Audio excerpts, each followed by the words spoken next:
नमस्कार दोस्तों, सनातन धर्म में तुलसी के पौधे का महत्व अपार है।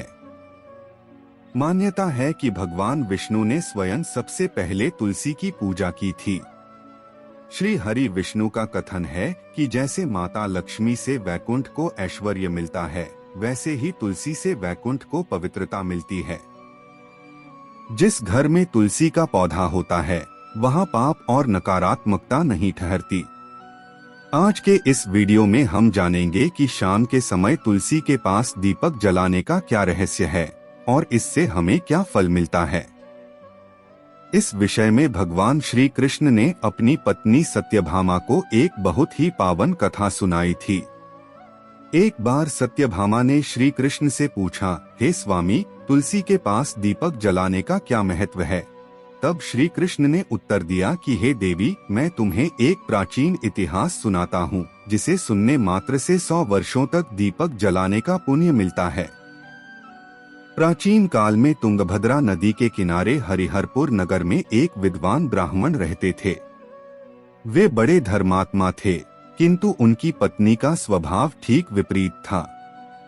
वह अत्यंत दुराचारी थी और अपने पति का अपमान करती थी।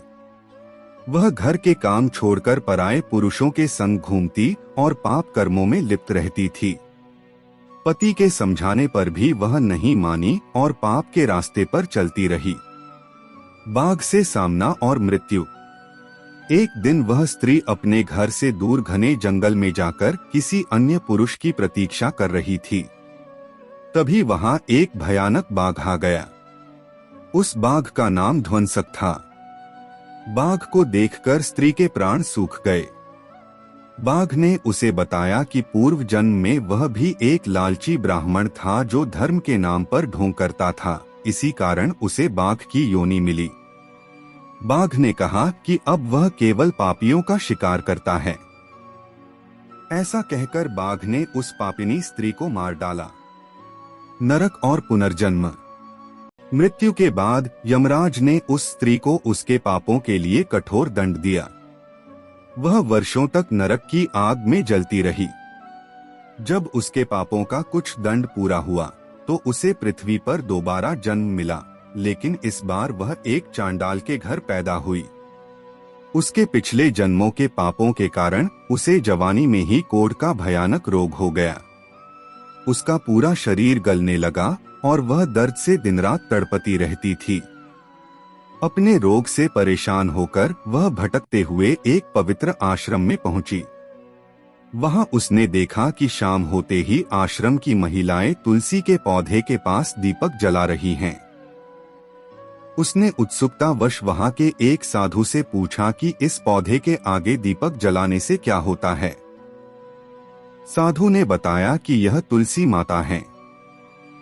इनके सामने शाम को दीपक जलाने से मनुष्य के करोड़ों पाप नष्ट हो जाते हैं और उसे भगवान विष्णु की कृपा मिलती है। पापों का अंत और मोक्ष। साधु की बात सुनकर उस रोगी स्त्री ने उसी दिन से नियम बना लिया। वह हर शाम पूरी श्रद्धा से तुलसी के आगे दीपक जलाती और अपने पापों की क्षमा मांगती। कुछ समय बाद एक शाम दीपक जलाते समय ही उसकी मृत्यु हो गई। उसे लेने के लिए यमराज के दूत आए, लेकिन तभी वहां भगवान विष्णु के दिव्य पार्षद प्रकट हो गए। विष्णु के पार्षदों ने यमदूतों को रोक दिया। यमदूतों ने कहा कि यह तो महापापिनी है, इसे नरक जाना चाहिए। तब विष्णु जी के पार्षदों ने समझाया कि इसने अपने अंतिम समय में तुलसी जी की सेवा की है और प्रतिदिन दीप जलाया है। तुलसी के दीपक की लौ ने इसके जीवन भर के सारे पाप जलाकर राख कर दिए हैं। अब यह निष्पाप है और वैकुंठ जाने की अधिकारी है। इस प्रकार एक पापिनी स्त्री को भी तुलसी सेवा से मोक्ष मिल गया। पूजा की विधि और लाभ। कथा समाप्त कर श्री कृष्ण ने सत्यभामा से कहा कि जो भी व्यक्ति श्रद्धा से शाम के समय तुलसी के पास दीपक जलाता है, उसके साथ जन्मों के पाप कट जाते हैं। श्री कृष्ण ने विधि बताते हुए कहा कि शाम को तुलसी के पास घी का दीपक जलाना सर्वोत्तम है। यदि घी न हो तो तिल के तेल का दीपक भी जला सकते हैं। दीपक जलाते समय ओम नमो भगवते वासुदेवाय मंत्र का जाप करना चाहिए। ऐसा करने से घर में मां लक्ष्मी का स्थायी वास होता है, दरिद्रता दूर होती है और घर से क्लेश समाप्त हो जाते हैं। जिस घर में तुलसी के पास रोशनी होती है वहां अकाल मृत्यु का भय नहीं रहता।